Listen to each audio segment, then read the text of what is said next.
lovely good evening once again and a great welcome, and we are going to stretch our discussion where we left last time.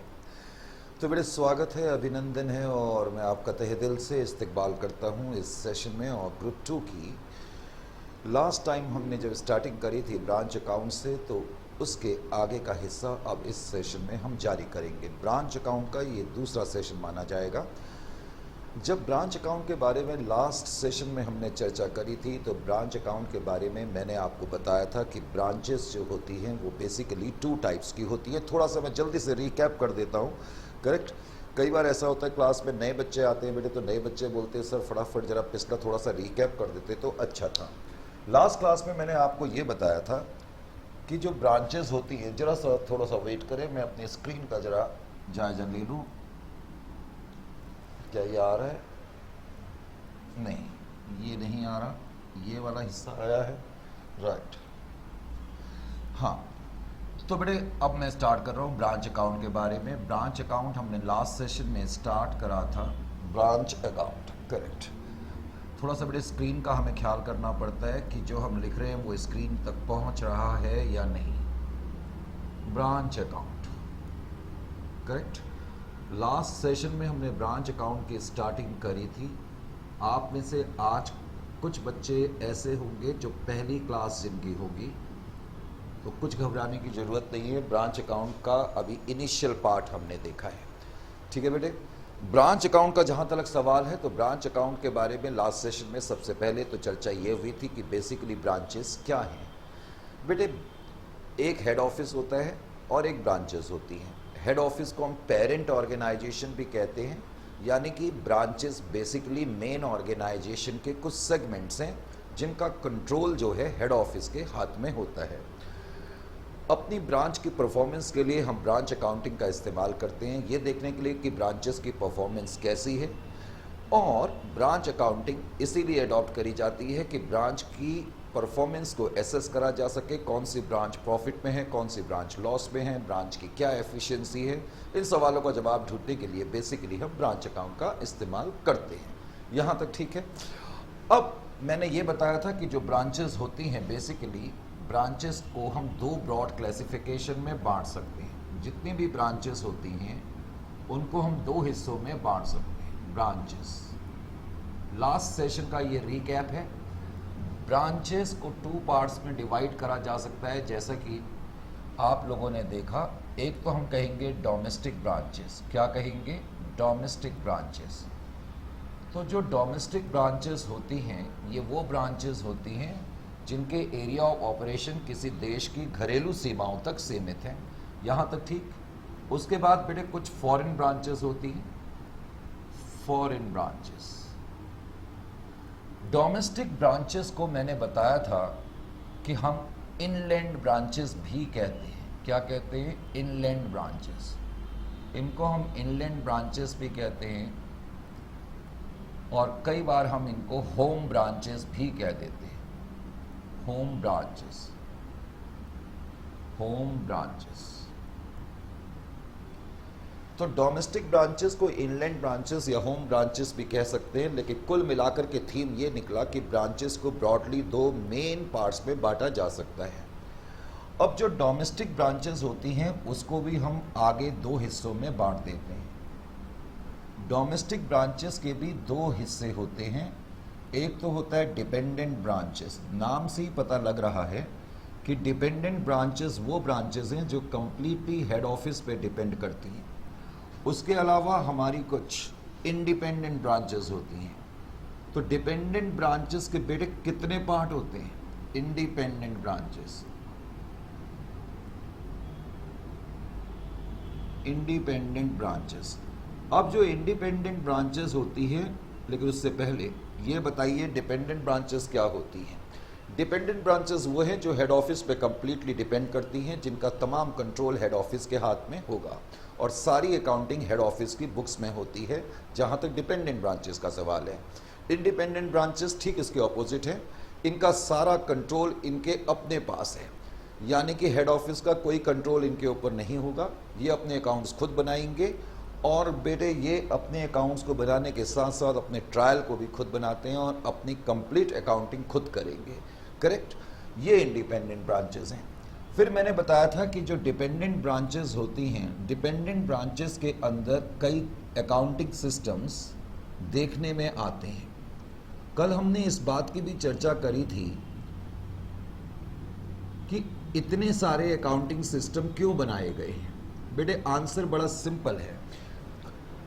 कोई organisation बड़ा होता है, कोई छोटा organisation होता है, तो हम एक ही सिस्टम हर तरह की ब्रांच पर फिट नहीं कर सकते। यहाँ तक ठीक है। इसीलिए डिफरेंट तरीके के अकाउंटिंग सिस्टम बनाए गए हैं और हमने देखा था कि डिपेंडेंट ब्रांचेस के अंदर बेसिकली 3 तरीके के अकाउंटिंग सिस्टम देखने में आते हैं। 3 तरीके के अकाउंटिंग सिस्टम देखने में आते हैं। एक तो हम कहेंगे डेटर सिस्टम और एक हम कहेंगे stock and debtor system, stock and debtor system, और फिर एक होता है wholesale branch system, wholesale branch system. Wholesale branch system को कई लोग ब्रांच फाइनल अकाउंट सिस्टम भी कहते हैं। डिपेंडेंट ब्रांचेस के अंदर 3 तरीके के अकाउंटिंग सिस्टम है, debtor system, stock and debtor system और होलसेल ब्रांच सिस्टम। फिर हमने अपनी चर्चा को आगे बढ़ाया था और हमने डेटर सिस्टम के बारे में कुछ चर्चा करी थी। डेटर सिस्टम के बारे में मैंने ये बताया था, डेटर सिस्टम लास्ट सेशन में हमने डेटर सिस्टम के बारे में काफ़ी डीप चर्चा करी थी। Debtor system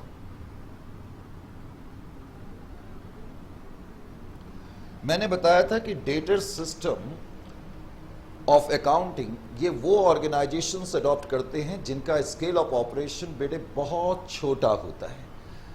debtor system of accounting उन ऑर्गेनाइजेशन के द्वारा अडॉप्ट करा जाएगा जिनका स्केल ऑफ ऑपरेशंस बहुत ही ज़्यादा छोटा होगा या जिनके लिमिटेड स्केल ऑफ ऑपरेशन होंगे, जो सीमित स्केल पर ऑपरेट करते हैं। डेटर सिस्टम के अंदर मैंने बताया था कि सारी की सारी अकाउंटिंग जो होगी वो हेड ऑफिस की बुक्स में होगी और हेड ऑफिस अपनी बुक्स में ब्रांच के संबंध में, जैसा कि हमने लास्ट सेशन में देखा, एक तो ब्रांच अकाउंट बनाता है और उसके अलावा एक ब्रांच डेटर्स अकाउंट बनाता है।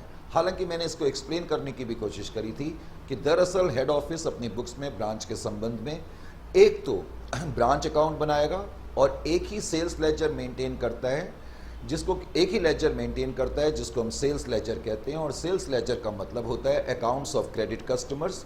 तो इनडायरेक्टली हम कह सकते हैं कि हेड ऑफिस अपनी बुक्स में ब्रांच अकाउंट के अलावा ब्रांच डेटर्स अकाउंट मेंटेन करता है। फिर मैंने आपको बताया था कि डेटर सिस्टम के अंतर्गत जो अकाउंटिंग होती है वो कॉम्प्रिहेंसिव डबल एंट्री सिस्टम पर नहीं होती है, क्योंकि अभी अभी आपने सुना कि हेड ऑफिस अपनी बुक्स में केवल ब्रांच अकाउंट बना रहा है और ब्रांच के संबंध में ब्रांच डेटर्स अकाउंट बना रहा है, और इसमें कोई डाउट नहीं है कि सारी अकाउंटिंग हेड ऑफिस की बुक्स में हो रही है, करेक्ट। लेकिन ये कंप्लीट डबल एंट्री सिस्टम पे अकाउंटिंग नहीं है, इस क्योंकि हेड ऑफिस इन 2 अकाउंट्स के अलावा कोई और अकाउंट नहीं बनाता है। यहाँ तक बेटे ठीक है, बिल्कुल ठीक है।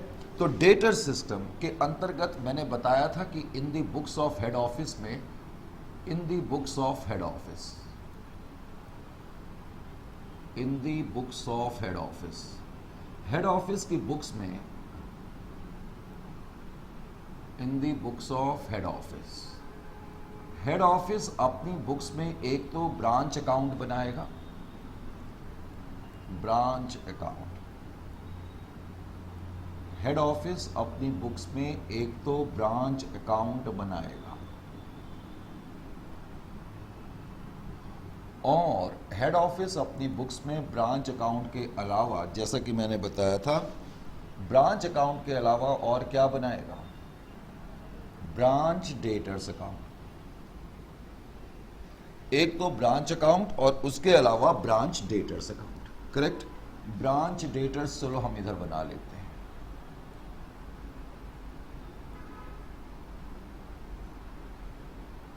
Branch debtors account. तो हेड ऑफिस अपनी बुक्स में ब्रांच के संबंध में एक तो ब्रांच अकाउंट और दूसरा ब्रांच डेटर्स अकाउंट बनाता है। यहां पर हमने अपनी चर्चा करी थी, लेकिन कुछ बच्चों ने कहा सर थोड़ी सी और चर्चा भी आपने करी थी। तो मैंने चर्चा ये करी थी कि हेड ऑफिस अपनी बुक्स में डेटा सिस्टम के अंतर्गत किस तरीके से इन दो अकाउंट्स को बनाएगा। इसके लिए हमने क्या करा था, एक एग्जाम्पल दिया था। मैंने ये माना कि ये हेड ऑफिस है और ये ब्रांच है, ये हेड ऑफिस है और ये ब्रांच है, करेक्ट। हमने ये देखने की कोशिश करी कि एक पर्टिकुलर अकाउंटिंग पीरियड में हेड ऑफिस के बीच में और ब्रांच के बीच में पॉसिबली क्या ट्रांजैक्शंस हो सकती है, हमने ये देखने की कोशिश करी।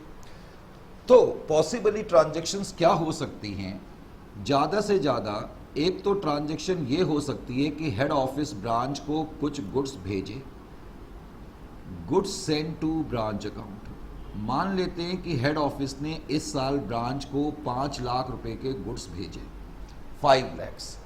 हेड ऑफिस ने ब्रांच को 5 लाख रुपए के गुड्स भेजे, एक तो ये ट्रांजैक्शन है। मैंने आपको बताया था कि इस बड़ा सिंपल तरीका है अकाउंट बनाने का। हेड ऑफिस की बुक्स में अकाउंटिंग हो रही है, आप मान के ये चलेंगे कि आप हेड ऑफिस के चीफ अकाउंटेंट हैं, आप हेड ऑफिस के चीफ अकाउंटेंट हैं और आप ब्रांच अकाउंट बना रहे हैं।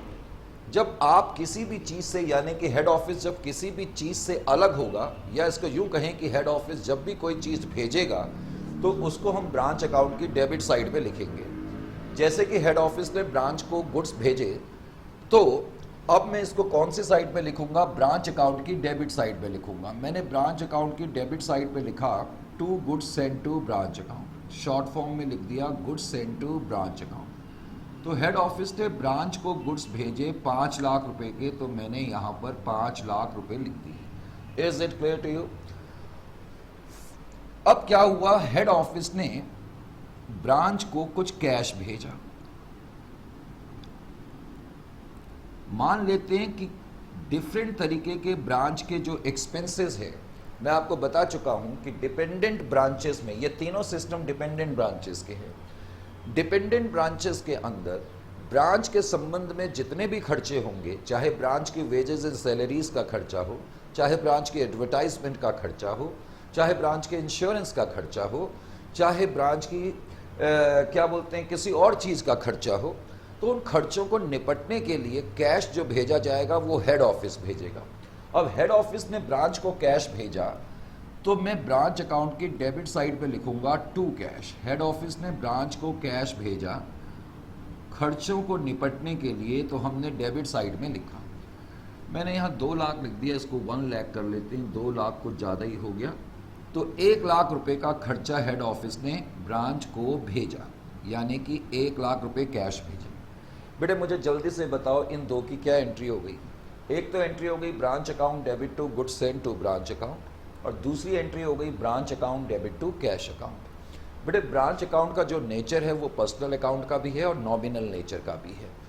जब मैंने ब्रांच को गुड्स भेजे तो ब्रांच रिसीव कर रही है, debit the receiver, branch account debit to goods send to branch account. इसी तरह मैंने ब्रांच को कैश भेजा तो ब्रांच रिसीव कर रही है, branch account debit to cash account. Is it clear to you? यानी कि जब भी हेड ऑफिस ब्रांच को कुछ चीज़ भेजेगा उसको हमने ब्रांच अकाउंट की डेबिट साइड में लिखना है। उसके अलावा अब मान लेते हैं कि हेड ऑफिस ने ब्रांच को जो गुड्स भेजे उसमें से कुछ गुड्स ब्रांच ने किसी कारण से हमें रिटर्न कर दिए। Goods returned. कभी कभी ब्रांच जो है हेड ऑफिस को गुड्स रिटर्न्ड कर देती है। मान लेते हैं 5 लाख में से 1 लाख रुपए के गुड्स ब्रांच ने हेड ऑफिस को रिटर्न कर दिए। अब बेटे मुझे ये बताओ किसी कारण से रिटर्न हो सकते हैं, जैसे कि गुड्स इतनी डैमेज्ड कंडीशन में पहुंचे कि ब्रांच को लग रहा है कि हम इन गुड्स को हम उस प्राइस पे नहीं बेच पाएंगे जो कि हमसे एक्सपेक्ट करा जा रहा है। तो इसलिए ब्रांच ने क्या करा, सीधा सीधा हमें गुड्स वापस कर दिया। यहां तक ठीक है बेटे। अब ब्रांच ने हमें गुड्स जब वापस कर दिए, 1 लाख रुपए के गुड्स ब्रांच ने हमें वापस करे, तो आप ये बताओ अब की बार हेड ऑफिस इनको भेज रहा है या रिसीव कर रहा है? सर रिसीव कर रहा है। यही तो मैंने आपसे कहा कि जब भी हेड ऑफिस कोई चीज़ भेजेगा उसको डेबिट में करेंगे और हेड ऑफिस कुछ चीज़ रिसीव करेगा तो हम क्रेडिट में लिखेंगे। लेकिन आपको ध्यान ये रखना है कि जब ब्रांच को भेजे हुए गुड्स ब्रांच हेड ऑफिस को रिटर्न करेगी तो मैं ऑपोजिट साइड में लिखूंगा by goods send to branch account. Account का title goods send to branch account ही रहेगा। हालांकि आप ब्रैकेट में मेंशन कर सकते हैं कि ये रिटर्न्ड गुड्स हैं। Is it clear to you? तो ये वो वाले गुड्स हैं जो रिटर्न हो गए। तो 1 लाख रुपए के गुड्स रिटर्न हो गए, वो मैंने यहां पर लिख दी 1 लाख। करेक्ट, 1 लाख रुपीज के गुड्स रिटर्न हो गए।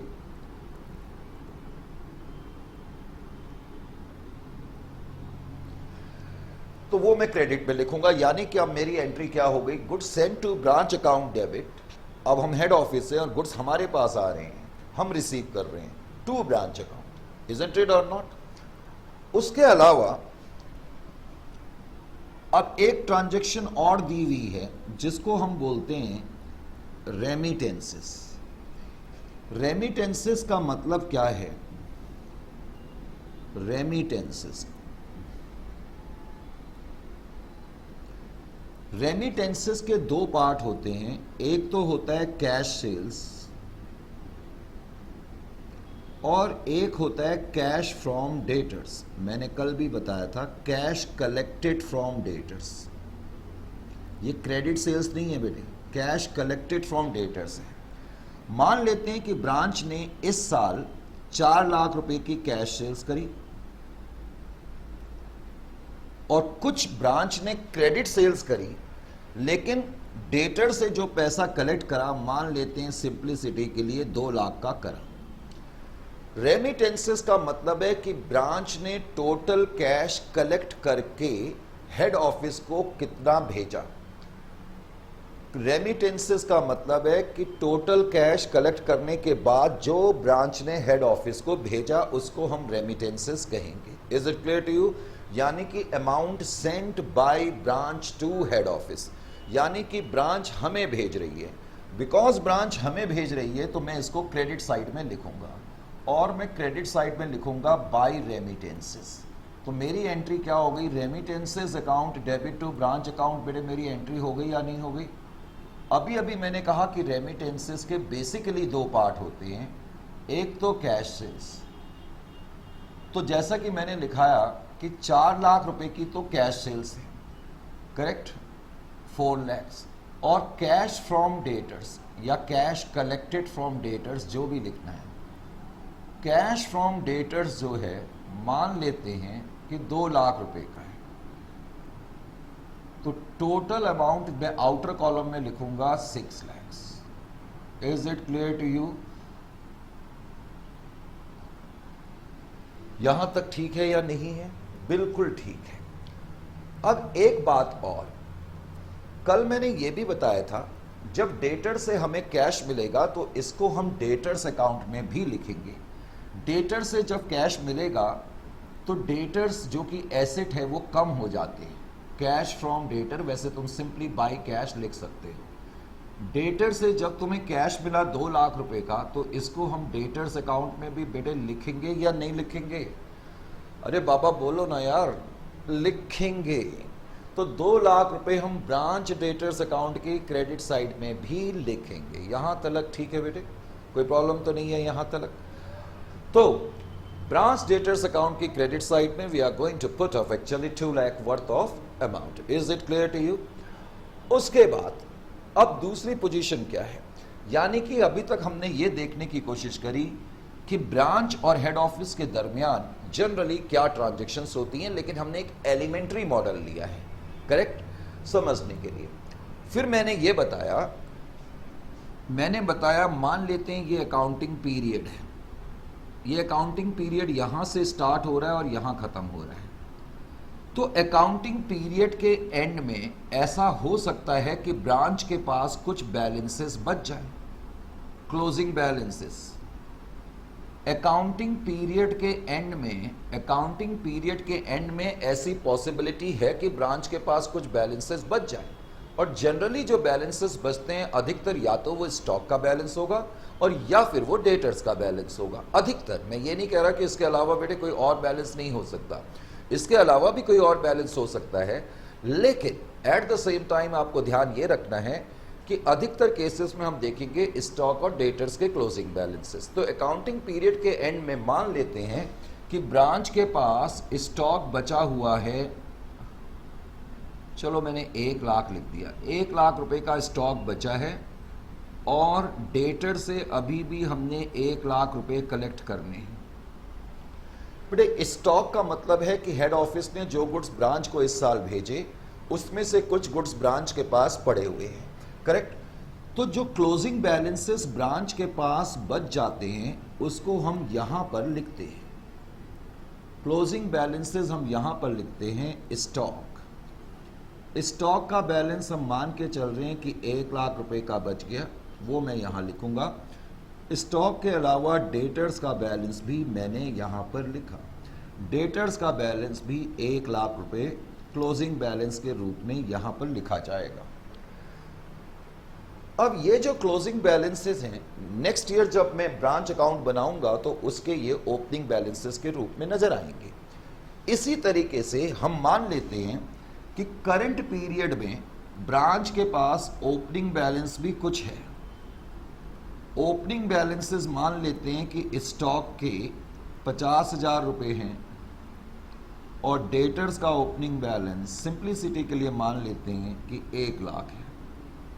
चलो 1 लाख छोड़ो, इसको भी 50,000 कर दिए। यानी कि करंट अकाउंटिंग पीरियड की बिगिनिंग में ब्रांच के पास कुछ ओपनिंग बैलेंसेस थे, जाहिर है जो कि प्रीवियस ईयर के एंड के बैलेंसेस हैं।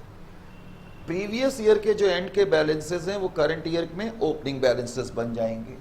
तो कोई अगर ओपनिंग बैलेंस होगा तो उसको हम डेबिट साइड से स्टार्ट करेंगे। Opening balance brought down. Opening balance मैंने बताया कि एक तो हम मान के चल रहे हैं कि स्टॉक का ओपनिंग बैलेंस 50,000 रुपये है और हम मान के चल रहे हैं कि डेटर्स का ओपनिंग बैलेंस बेटे जो है वो कितने का है, 50,000 का ये भी बैलेंस है। यहाँ तक ठीक है। अब इन बैलेंसेस को मैंने यहाँ पर लिख दिया। बिकॉज मैं डेटर्स अकाउंट भी बना रहा हूँ तो ओपनिंग बैलेंस डेटर्स अकाउंट में भी लिखा जाएगा। ओपनिंग बैलेंस डेटर्स अकाउंट में हमने लिखा 50,000 रुपये और उसके बाद क्लोजिंग बैलेंस मैंने यहां पर लिखा, क्लोजिंग बैलेंस 50,000 रुपये। इस अकाउंट को टैली करने से पहले अगर मैं इस अकाउंट को टैली करूं तो इस अकाउंट को टैली करके मेरे पास बैलेंसिंग फिगर क्या आएगी बेटे? जो बैलेंसिंग फिगर आएगी उसको हम बोलेंगे क्रेडिट सेल्स। Credit sales. तो credit sales closing balance 1 lakh का है, सॉरी एक्सट्रीमली मैंने 50,000 लिख दिया। क्लोजिंग बैलेंस 1 लाख है तो 3 लाख माइनस दिस, तो 2,50,000 आपकी क्रेडिट सेल्स है। कल मैंने आपको यानी कि लास्ट सेशन में मैंने आपको यह भी बताया था कि पूरी ब्रांच अकाउंटिंग जब हम करते हैं तो ब्रांच अकाउंटिंग के अंदर 3 पार्टी इन्वॉल्व होती हैं। एक तो हेड ऑफिस, एक ब्रांच ऑफिस और ब्रांच के कस्टमर्स। पूरी ब्रांच अकाउंटिंग के अंदर मैंने आपको बताया था ब्रांच अकाउंटिंग के अंदर 3 पार्टी इन्वॉल्व होती हैं। एक तो दूसरा एक तो हेड ऑफिस और दूसरा ब्रांच ऑफिस और तीसरा ब्रांच कस्टमर। मैंने ये भी बताया था कि कोई भी ट्रांजैक्शन जो ब्रांच और ब्रांच कस्टमर यानी कि ब्रांच डेटर्स, कस्टमर का मतलब डेटर से होता है अकाउंट्स में, तो कोई भी ट्रांजैक्शन जो ब्रांच और ब्रांच डेटर्स के बीच में होगी उसको हम ब्रांच अकाउंट के अंदर नहीं लिखते हैं। कोई भी ट्रांजैक्शन जो ब्रांच और ब्रांच कस्टमर के बीच में होगी उसको हम ब्रांच अकाउंट के अंदर नहीं लिखेंगे। बिकॉज डेटर्स को गुड्स किसने बेचे हैं? ब्रांच ने बेचे हैं। यही वजह है कि क्रेडिट सेल्स इसके अंदर हम रिफ्लेक्ट नहीं करते हैं। Is it clear to you? तो लास्ट क्लास में हमने ये चर्चा करी थी। तो अब मैं अगर इसको टैली करूं तो मैं कह सकता हूं कि हमारा कितना प्रॉफिट है। बेटा कितना टोटल आ गया? 6 लाख, 7 लाख, 8 लाख, 9 लाख तो यहां का टोटल है 9 लाख। क्रेडिट साइड बड़ी है तो जाहिर है कि क्रेडिट साइड बड़ी है तो हमारा प्रॉफिट होगा, इसमें कोई डाउट नहीं है। अब 6 लाख तो ये है, 7 लाख, तो 2 लाख रुपए का जो प्रॉफिट बच गया इसको हम लिख देंगे to net profit. To net profit तो हम कह सकते हैं कि हमारी ब्रांच ने इस साल 2 लाख रुपए का प्रॉफिट कमाया। Is it clear to you? कल मैंने ये भी प्रूफ करने की कोशिश करी थी कि ये प्रॉफिट कैसे आया। कई बच्चों को बड़ी कंफ्यूजन होती है जब हम ओपनिंग और क्लोजिंग बैलेंस दरअसल इसके अंदर लिखते हैं। कल एक मैंने बड़ी चर्चा ये करी थी कि ये प्रॉफिट जो ब्रांच अकाउंट से निकलता है तो ये कैसे निकलता है। मैं हल्का सा इसके बारे में भी बता दूं ताकि किसी को किसी तरह की कोई भी, मैंने कहा, प्रॉब्लम ना रहे। ठीक है, चलो यहां पर आ जाओ। कल मैंने बताया था लॉजिकली अकाउंट्स में प्रॉफिट निकालने का सबसे बेहतरीन तरीका यह है कि हम सेल्स को लिखें, सेल्स में से cost of goods sold minus कर दें तो हमारे पास ग्रॉस प्रॉफिट आ जाता है, और उसमें से हम अपने तमाम एक्सपेंसेस माइनस कर दें तो तभी मेरे पास नेट प्रॉफिट आ सकता है। जब मैं ऐसे नेट प्रॉफिट निकालता हूं तो मेरी समझ में आता है कि ये हमने नेट प्रॉफिट कंप्यूट करा। लेकिन जब मैं ये कह रहा हूं कि ये नेट प्रॉफिट है क्योंकि क्रेडिट साइड बड़ी है, डेबिट साइड के मुकाबले ये नेट प्रॉफिट है, तो एकदम से बात समझ में नहीं आती कि ये नेट प्रॉफिट कैसे है। तो बेटा ये नेट प्रॉफिट कैसे है ये भी आपको कम से कम इस लेवल में आने के बाद पता होना चाहिए। मैंने कल बताया था, ध्यान से समझने की कोशिश करें। मैंने यहां पर ओपनिंग डेटर्स लिखे हैं, मैंने यहां पर क्लोजिंग डेटर्स लिखे हैं, और मैंने यहां पर कैश रिसीव्ड फ्रॉम डेटर्स भी लिखा है। ओपनिंग डेटर्स मैंने यहां लिखे हैं, क्लोजिंग डेटर्स मैंने यहां लिखे हैं, और कैश रिसीव्ड फ्रॉम डेटर्स यहां लिखे हैं। बेटा इन तीनों का डिफरेंस क्या हो गया? क्रेडिट सेल्स हो गई। Are you getting my point or not? इसका मतलब यह है कि ब्रांच अकाउंट के अंदर हमने कैश सेल्स भी लिखी है और हमने क्रेडिट सेल्स भी लिखी है। पहले तो ये बात समझ में आनी चाहिए कि हमने ब्रांच अकाउंट के अंदर कैश सेल्स तो डायरेक्टली लिखी है और क्रेडिट सेल्स हमने इनडायरेक्टली लिखी है। Are you getting my point or not? क्योंकि जब मैं ओपनिंग और क्लोजिंग डेटर्स और ये फिगर यहां लिख रहा हूं तो इन सब का डिफरेंस जो होता है वो क्रेडिट सेल्स के बराबर होता है। यहां तक ठीक है बेटे? अब दो चीजें और समझ में आनी चाहिए कि एक तो क्रेडिट सेल्स हम इनडायरेक्टली इसके अंदर रिफ्लेक्ट करते हैं, नंबर एक, और नंबर दो, जो डेटर्स हैं और ओपनिंग और क्लोजिंग वो हम इसके अंदर क्यों लिखते हैं? तो ओपनिंग और क्लोजिंग डेटर्स को इसके अंदर लिखने की मेन वजह ये होती है कि हम किसी तरीके से क्रेडिट सेल्स को इसके अंदर लाना चाहते हैं, क्योंकि मैं डायरेक्टली क्रेडिट सेल्स नहीं लिख सकता, क्योंकि ये ट्रांजैक्शन किसके बीच में है? ब्रांच और ब्रांच डेटर्स के बीच में है।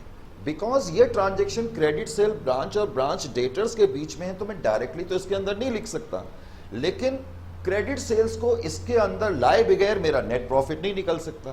तो इसलिए नेट प्रॉफिट को निकालने के लिए हम ओपनिंग और क्लोजिंग डेटर्स ब्रांच अकाउंट के अंदर लिखते हैं। यहां तक ठीक? उसके बाद अब मुझे चाहिए कॉस्ट ऑफ गुड्स सोल्ड। बेटे कॉस्ट ऑफ गुड्स सोल्ड ध्यान से समझें। जब मैंने ओपनिंग स्टॉक लिखा, गुड्स सेंड टू ब्रांच लिखा, goods send to branch returns लिखा और क्लोजिंग स्टॉक लिखा, इन सब का डिफरेंस क्या हो गया? ये basically cost of goods sold हो गई। आपको मालूम है कि आप कॉस्ट ऑफ गुड्स सोल्ड कैसे कंप्यूट करते हो? Opening stock plus purchases minus closing stock. बेटे ऐसे ही करते हो या नहीं करते? जरा ईमानदारी से बताओ। आप ब्रांच हो, आपके पास 50,000 रुपए के गुड्स पहले से पड़े हैं। मैं हेड ऑफिस हूं, मैंने आपको 5 लाख रुपए के गुड्स और भेजे। आपके पास कितने रुपए के गुड्स हो गए? 5,50,000 के हो गए या नहीं हो गए? उन गुड्स में से आपने 1 लाख रुपए के गुड्स वापस कर दिए। अब आपके पास 4,50,000 रुपए के गुड्स हैं। 4,50,000 में से 1 लाख रुपए के गुड्स बच गए तो 3,50,000 के गुड्स आपने बेच दिए। ये गुड्स जो आपने बेचे ये उनकी कॉस्ट है। तो कॉस्ट ऑफ गुड्स सोल्ड को इस अकाउंट के अंदर लाने के लिए हम ओपनिंग और क्लोजिंग स्टॉक की फिगर भी यहां पर लिखते हैं। बेटा अब आपकी बात समझ में आई कि हम ओपनिंग बैलेंसेस एसेट्स के क्यों लिखते हैं या क्लोजिंग बैलेंसेस क्यों लिखते हैं, तो ये चीजें क्लियर हो जानी चाहिए। तो तुमने देखा कि हम इसके अंदर कैश सेल्स भी लिखते हैं, कॉस्ट ऑफ गुड्स सोल्ड भी लिखते हैं, और एक्सपेंसेस तो हम लिखते ही लिखते हैं। तो अब हमारी समझ में बात आनी चाहिए कि ये 2 लाख रुपए का प्रॉफिट या जितने रुपए का भी प्रॉफिट है, ये प्रॉफिट आता है तो कैसे आता है, ये बात समझ में आ गई। ब्रांच अकाउंट को बनाना कोई बहुत मुश्किल काम नहीं है, ये भी आपने समझा, यहां तक ठीक है। आप में से कुछ इसको नोट करना चाहते हैं तो फटाफट इसको नोट करें, हालांकि इसमें नोट करने लायक कोई ऐसी चीज है नहीं, लेकिन फिर भी 2 मिनट का मैं आपको टाइम देता हूं।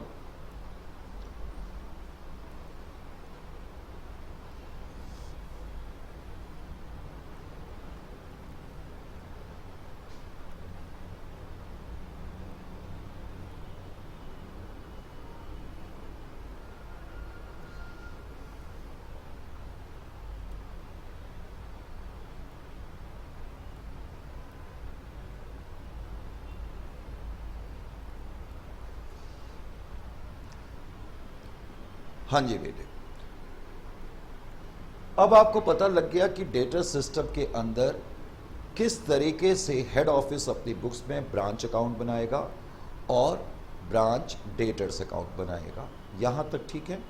अब हम थोड़ा सा स्पेशल ट्रांजैक्शंस के बारे में भी बातचीत करेंगे। स्पेशल ट्रांजैक्शंस को समझने के लिए पहले मैं जरा इसको मिटा देता हूं, ठीक है।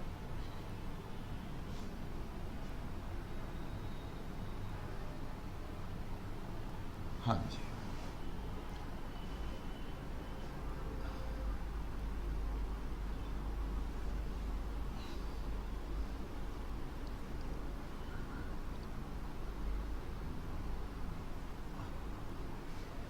तो हम थोड़ा सा स्पेशल ट्रांजैक्शन की बात करते हैं डेटर सिस्टम के अंदर। कभी कभी कुछ ट्रांजैक्शंस ऐसी होती हैं जो थोड़ा सा हमें तंग कर सकती हैं या थोड़ा सा हमें टिल्ट कर सकती हैं अगर हम उसको ठीक तरीके से प्रेजेंट अकाउंट के अंदर नहीं करेंगे।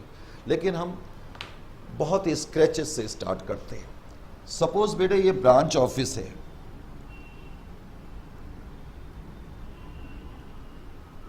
करेक्ट, और ये अकाउंटिंग पीरियड है।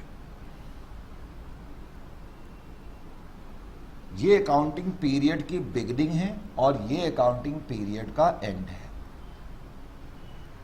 हाँ जी बेटे, ये अकाउंटिंग पीरियड की बिगिनिंग है और ये अकाउंटिंग पीरियड का एंड है। अब मैंने आपसे कहा कि ब्रांच अकाउंट के पास बिगिनिंग की डेट को, यानी कि इस साल की बिगिनिंग में कुछ बैलेंसेस हैं, लेट अस से प्लांट का बैलेंस। मान लेते हैं किसी क्वेश्चन में आपको दिया हुआ है कि following are the balances with the branch in the beginning of the year, plant 1 lakh रुपए, और फिर क्वेश्चन ये भी कहता है कि branch charges 10% depreciation, branch charges 10% depreciation on plant। Branch जो है प्लांट पे 10% का डेप्रिसिएशन चार्ज करती है। अब इस ट्रांजैक्शन को तुम ब्रांच अकाउंट में किस तरीके से दिखाओगे? बेटे याद ये रखना है कि आप डायरेक्टली नहीं लिख सकते डेप्रिसिएशन ऑन प्लांट 10,000। सर क्यों नहीं लिख सकते? बेटे मैं डायरेक्टली नहीं लिख सकता। क्यों नहीं लिख सकता?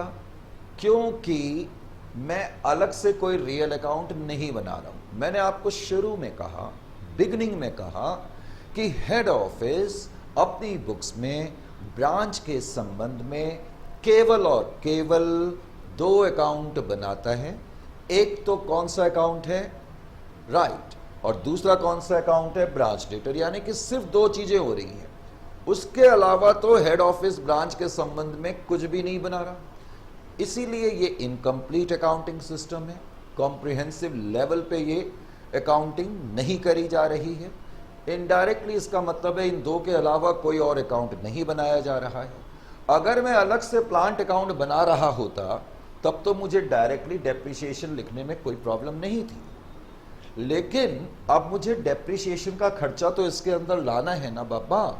तो डेप्रिसिएशन का खर्चा लाने के लिए मैं क्या करूंगा, मैं यहां पर ओपनिंग बैलेंस में लिखूंगा प्लांट। शुरुआत में ब्रांच के पास 1 लाख रुपए का प्लांट पड़ा है, ये तो बेटे मैं यहां पर लिख दूंगा।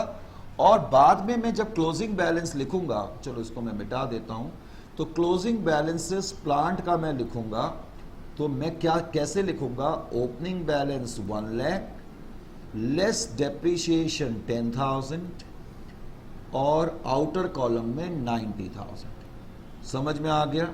यानी कि मैंने 1 लाख यहां लिखा, 90,000 यहां लिखा, तो एक तरीके से मैंने डेबिट में 10,000 लिखा।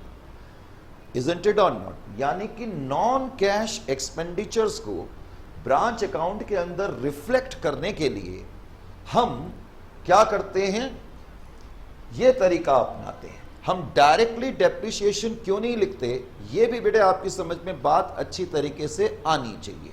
Is it clear to you? क्योंकि इस सिस्टम में कुछ लिमिटेशंस हैं।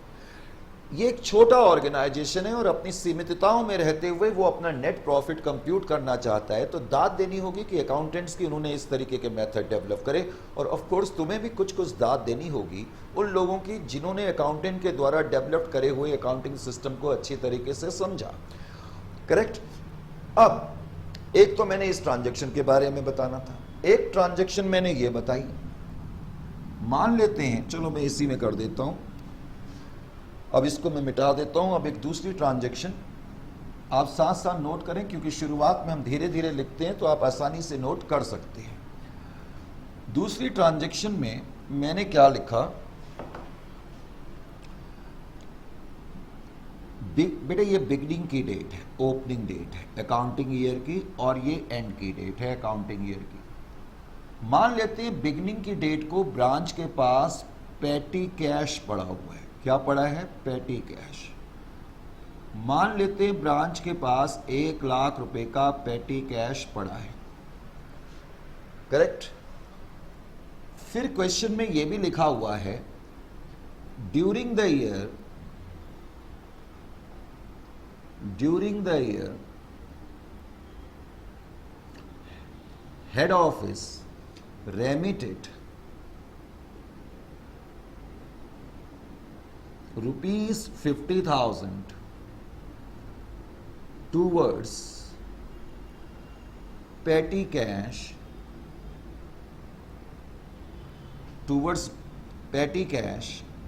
to the branch office।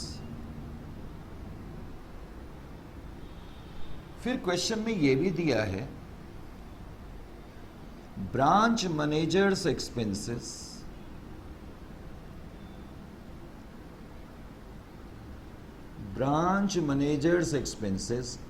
rupees 1,40,000। लो जी बेटे, मैंने शुरुआत में आपसे एक बात कही, मैंने शुरुआत में आपसे बात यह कही थी कि ब्रांच के संबंध में जितने भी खर्चे होंगे उन खर्चों को निपटने के लिए कैश हेड ऑफिस भेजता है। ये बात मैंने आपसे कही थी। आप थोड़ी देर के लिए इमेजिन करें, आप किसी ब्रांच के मैनेजर हैं और मैं हेड ऑफिस हूं। आप मेरी ब्रांच के मैनेजर हैं और आपकी ब्रांच में एक क्लाइंट आता है। अब उस क्लाइंट की आपने आओ भगत करनी है, उसका एंटरटेनमेंट करना है। तो उसको एंटरटेनमेंट करने के लिए आपने इसको चाय कॉफ़ी पिलानी है या कोल्ड ड्रिंक वगैरह पिलानी है। अब कोल्ड ड्रिंक पिलाने के लिए क्या आप मुझे फ़ोन करेंगे, सर ज़रा मुझे 10-20 रुपये भेजना, मैंने इस आदमी को क्या बोलते कोल्ड ड्रिंक पिलानी है। यानी कि आप इस तरह के छोटे मोटे खर्चों के लिए बार बार हेड ऑफिस को तंग नहीं कर सकते।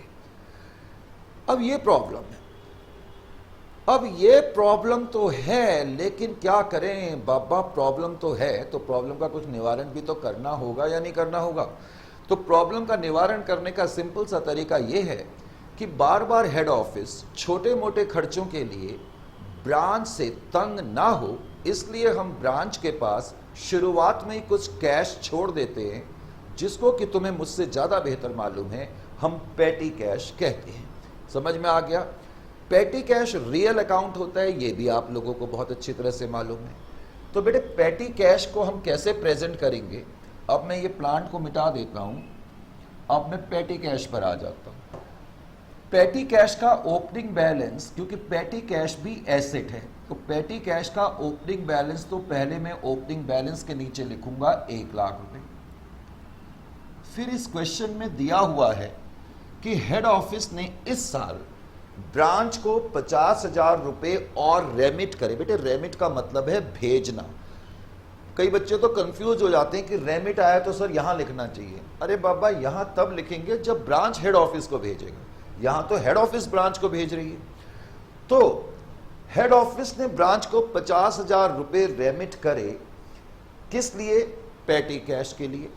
हेड ऑफिस ने ब्रांच को 50,000 रुपए पेटी खर्चों को निपटने के लिए और दिए, तो मैं यहां डेबिट साइड में लिखूंगा टू कैश।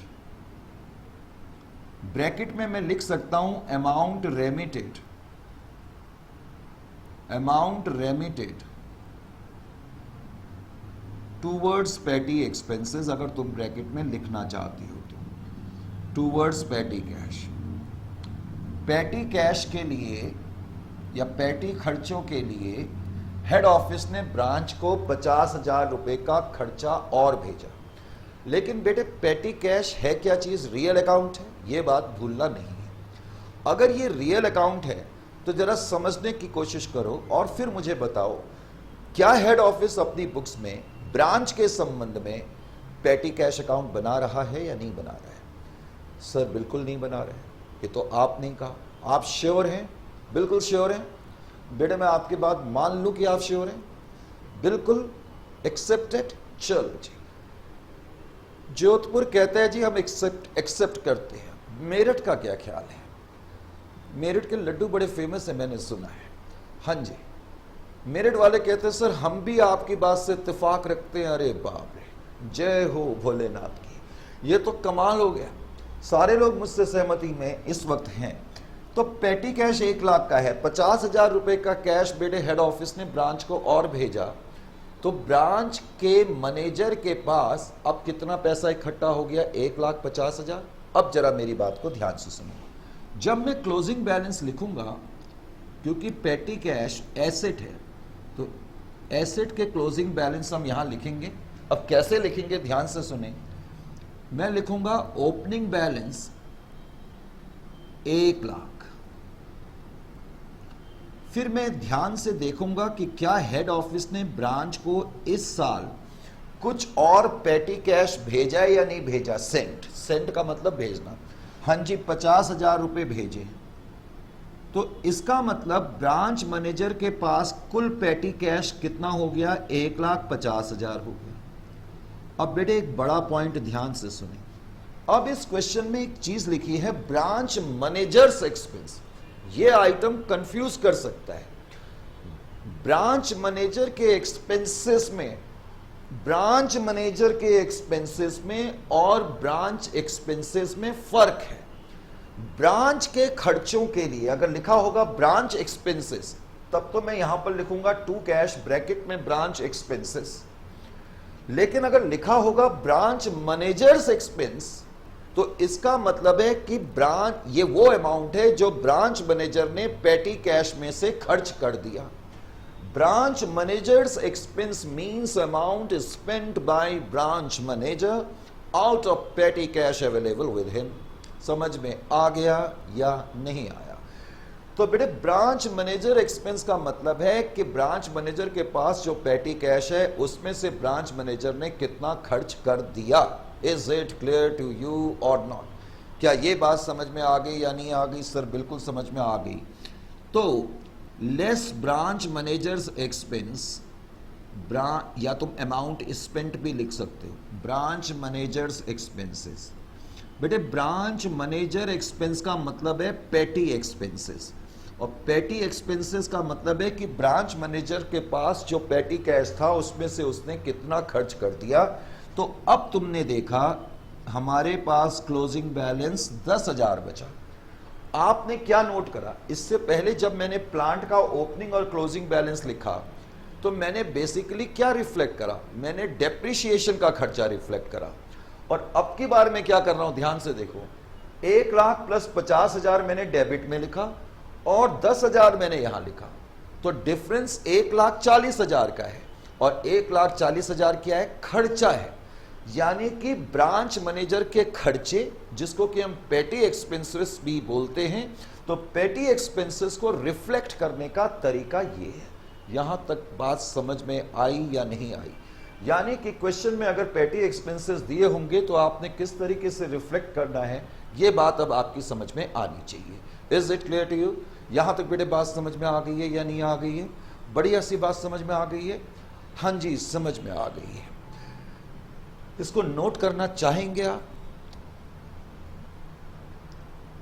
मान लो, चलो मैं एक और वेरिएशन ही बना देता हूं, क्योंकि अभी वेरिएशन की बात चल रही है। मान लेते हैं ये अकाउंटिंग ईयर है और मैं तुम्हें ऐसे दे दूं, ये बिगनिंग है, ओपनिंग बैलेंस पेटी कैश का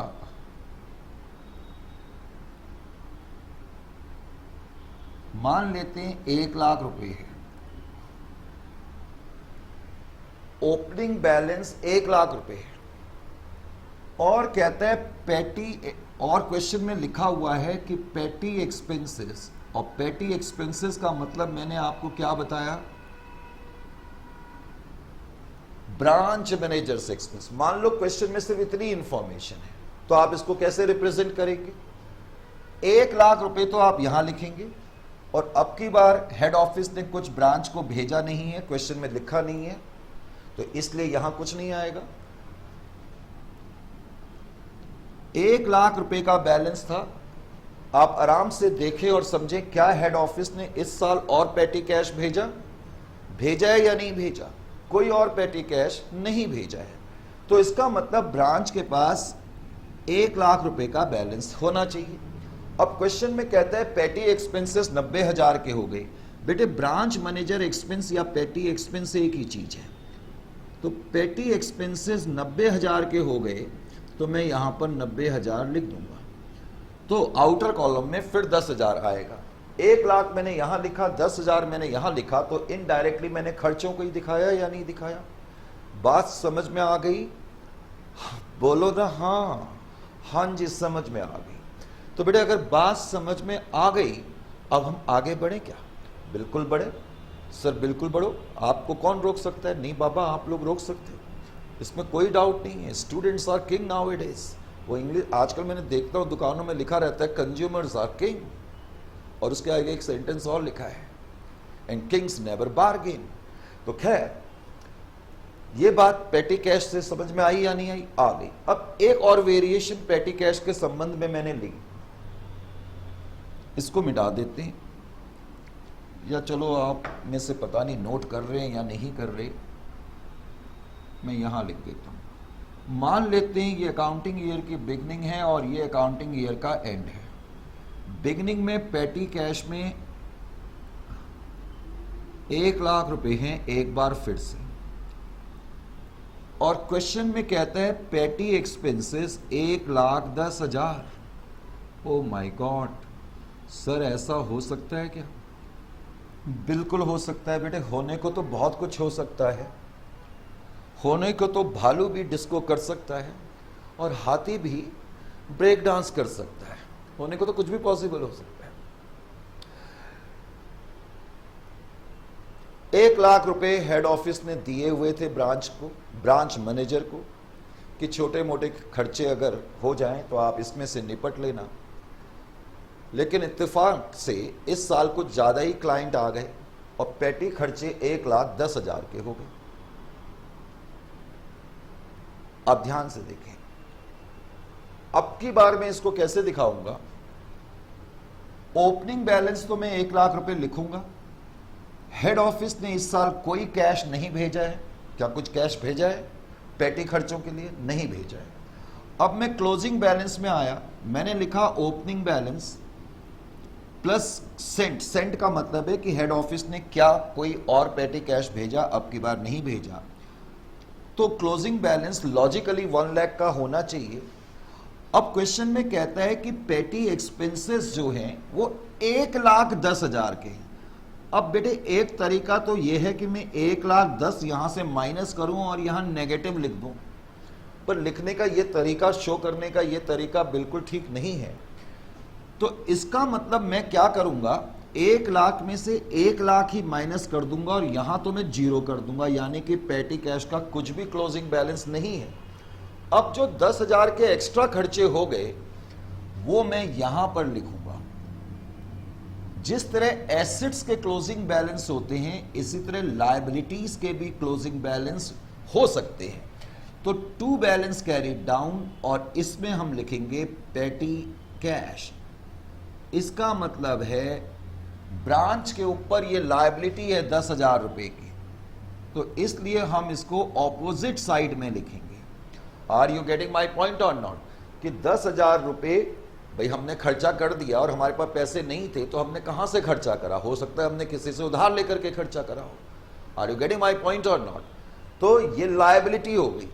तो नेगेटिव बैलेंस ना कर करके आप उसको इस तरीके से प्रेजेंट करेंगे, ये बात भी आपकी समझ में आनी चाहिए। बेटे यहां तक कहानी क्लियर है या नहीं है? सर बिल्कुल क्लियर है और मजा आ गया। अगर आपकी समझ में यहां तक बात आ गई है तो अब हम इसको थोड़ा आगे की तरफ बढ़ाते हैं। अब एक मैंने थोड़ा याद रखें, हम इस वक्त स्पेशल ट्रांजैक्शन की बात कर रहे हैं। डेटर सिस्टम के अंदर कुछ स्पेशल ट्रांजैक्शन हो सकती हैं, तो स्पेशल ट्रांजैक्शन को हम समझने का प्रयास कर रहे हैं। यहां तक ठीक है? अब एक ट्रांजैक्शन मैंने और ली,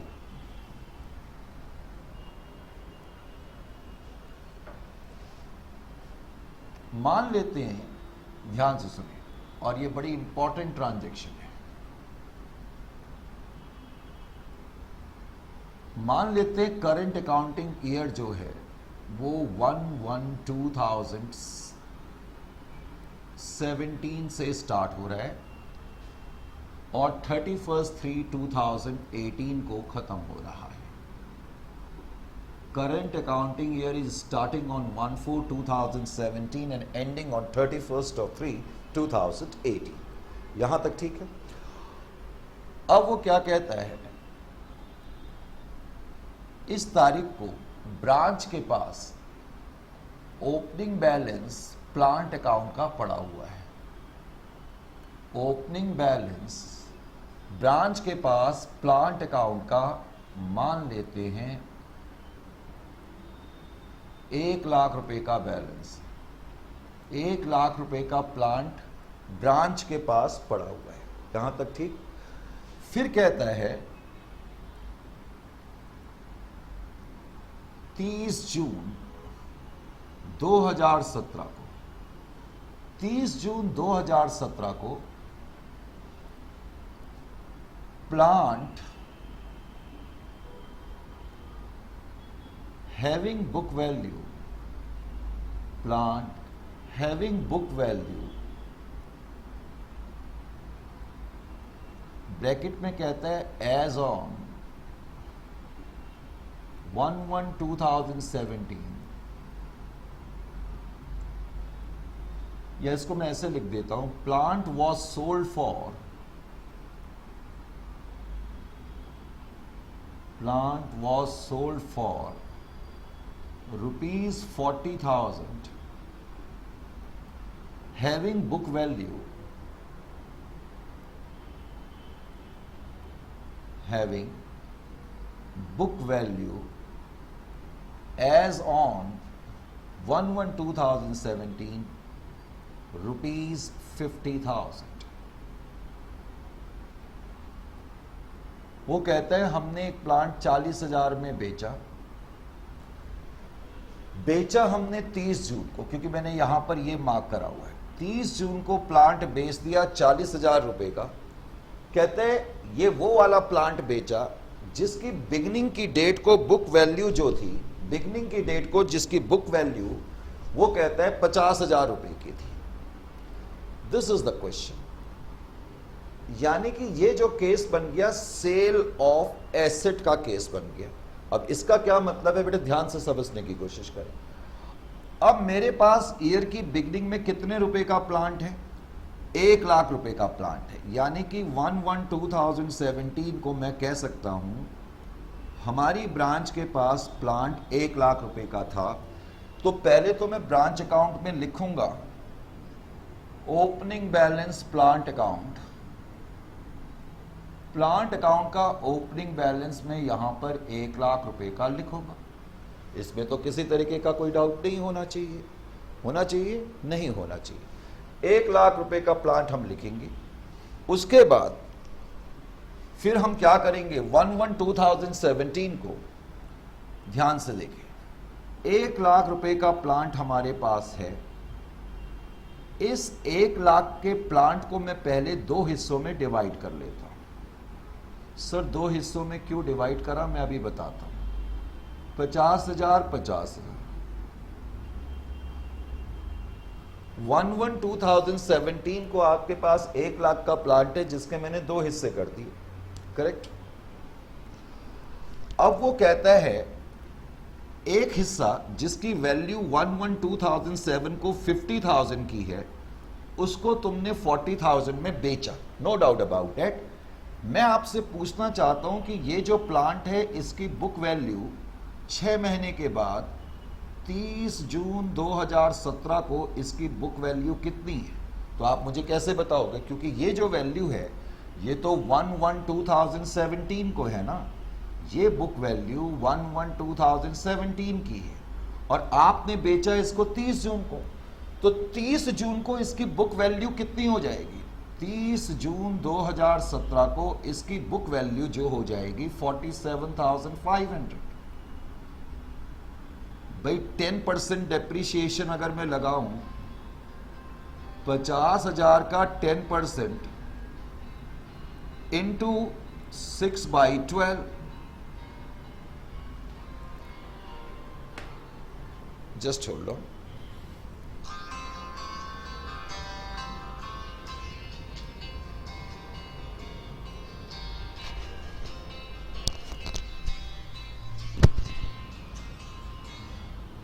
हेलो, हाँ बेटा, हाँ अभी मैं क्लासरूम में बात कर, अब मेरा फोन बात है। हाँ मैं ठीक हूँ। हाँ जीत गया, जीत गया। अरे बाद में बात करो यार।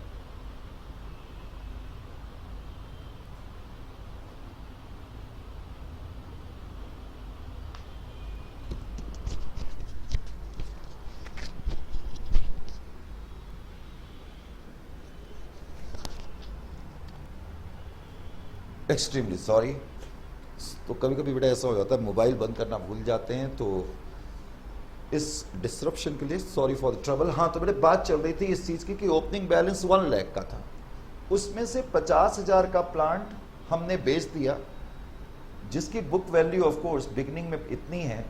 तो हम ये देखेंगे कि डेट ऑफ सेल को बुक वैल्यू कितनी है। डेट ऑफ सेल को बुक वैल्यू 47,500 की है। अब बेटे 47,500 की चीज को आपने कितने में बेचा? आपने कितने में बेचा? 40,000 में बेचा। तो बेटे लॉस कितने का हो गया? Loss will be equal to 7,500 का हो गया या नहीं हो गया? और अब इस साल के एंड में आपके पास इन दोनों में से कौन सा वाला प्लांट बचा होगा? यही वाला प्लांट तो बचा होगा। अब इसकी वैल्यू इस साल के एंड में पता है कितनी होगी? पूरे साल का डेप्रीशिएशन में 5,000 अप्लाई करूंगा तो ईयर के एंड में इसकी बुक वैल्यू 45,000 की होगी या नहीं होगी? बिल्कुल होगी। अब हम इन चीजों को रिप्रेजेंट कैसे करेंगे, ध्यान से देखें। यानी कि इस केस के थ्रू ये समझाने की कोशिश करी जा रही है कि अगर मैं किसी प्लांट को या किसी एसेट को बेचता हूं तो उस केस में क्या ट्रीटमेंट होगा। नंबर 1, एक तो जब मैं रेमिटेंसेस लिखूंगा तो रेमिटेंसेस में ऑफ कोर्स 99% हम ये 2 आइटम ही लिखते हैं, cash sales plus cash from debtors. Cash from debtors, एक तो हम ये कैश सेल्स का अमाउंट लिखते हैं, कैश फ्रॉम डेटर्स का लिखते हैं। अब जो हमने सेल करा ये भी हम इसी में ऐड कर देंगे। सेल ऑफ प्लांट, प्लांट को हमने बेचा कितने में सर? 40,000 में। यानी कि अगर आप किसी एसेट को बेचेंगे तो एक तो आप उसको यहीं पर लिखेंगे रेमिटेंसेस में, एक तो आपने ये ख्याल करना है। अब ईयर के एंड में जब आप प्लांट का क्लोजिंग बैलेंस रिफ्लेक्ट करेंगे ईयर के एंड में, तो ईयर के एंड में प्लांट का क्लोजिंग बैलेंस 50,000 रुपए का प्लांट है।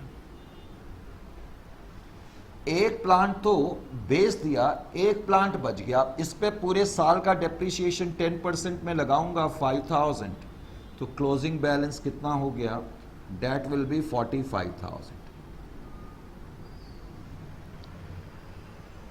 अब आपने नोट करा कि हमने डेप्रिसिएशन का खर्चा तो इनडायरेक्टली दिखा दिया। जस्ट समझने की कोशिश करो, ये 1 लाख दो चीजों का है, 50,000 प्लस 50,000। एक प्लांट जो मेरे पास बचा है उसकी क्लोजिंग वैल्यू ये है 45,000, तो इसका मतलब मैंने 5,000 रुपए का डेप्रिसिएशन का खर्चा रिफ्लेक्ट कर दिया। अब एक प्लांट 50,000 का है, ये 50,000 मैंने यहां लिखा है और इसके अगेंस्ट मैंने सेल की वैल्यू 40,000 रुपए यहां लिखी है। तो ये 10,000 क्या है बेटे, ये 10,000 दो चीजों का डिफरेंस यहां रिप्रेजेंट हो रहा है। एक तो इस प्लांट को जिसको मैंने बेच दिया उसका डेप्रिसिएशन 2,500 और प्लस लॉस 7,500 यानी कि 10,000। तो तुमने देखा कि जो एसेट हम बेच देते हैं उसका लॉस और उसका डेप्रिसिएशन इनडायरेक्टली झलकाया जाता है। Are you getting my point or not? तो ये पॉइंट मैं आपके दिमाग में लाना चाह रहा था। यानी कि अगर हम किसी एसेट को बेचेंगे तो उस एसेट को बेचने से कोई प्रॉफिट या उसके जो डेप्रिसिएशन है वो अलग से रिप्रेजेंट नहीं होगा, बल्कि जब हम सेल वैल्यू लिखते हैं तो वो सेल वैल्यू के साथ ही एडजस्ट हो जाता है। Is it clear to you or not? क्योंकि आपने देखा प्लांट तो 50,000 का है और लिखा तो मैंने 40,000 ही है ना, यानी कि मैंने 10,000 की फिगर कम लिखी है। और ये 10,000 की फिगर बेटे किस चीज की बनी हुई है? 2,500 रुपए की जो फिगर बनी हुई है, ये फिगर 2,500 तो डेप्रिसिएशन की फिगर है और 7,500 ये लॉस की फिगर है। Are you getting my point or not? 10 10 10। तो इस तरीके से ये बात आपकी समझ में आ जानी चाहिए। Is it clear to you? तो बेटे अब मेरी बड़ी इच्छा थी कि मैं इस क्लास को थोड़ा सा और आगे बढ़ाता, लेकिन बीच में अभी एक फ़ोन आ गया और मुझे बताने की ज़रूरत नहीं है एक्चुअली फ़ोन किसका है। जब मेरी एज में आने के बाद आदमी एक फ़ोन से थोड़ा सा घबराता है तो मुझे बताने की ज़रूरत नहीं होनी चाहिए कि फ़ोन कहाँ से आया। ऑफ कोर्स बेटा ये हाई कमांड का फ़ोन था तो तुम्हें मालूम चल गया, होम मिनिस्ट्री का फ़ोन है। तो किसी कारणवश मेरे को इस सेशन को यहाँ पर अब कुछ इच्छा से पहले समाप्त करना पड़ रहा है। ठीक है, इसकी कहानी में डेफिनेटली आगे बरकरार रखूँगा, जारी रखूँगा। तो निश्चित रूप से नेक्स्ट सेशन में इसी टाइम पर आपसे मुलाकात होगी। तो हमेशा की तरह वक्त हो गया है आपसे अलविदा, आपसे विदा लेने का। अलविदा तो नहीं कहना चाहिए, आपसे विदा लेने का। तो good bye, Tata and Shaba खैर and lovely good night from here in Delhi.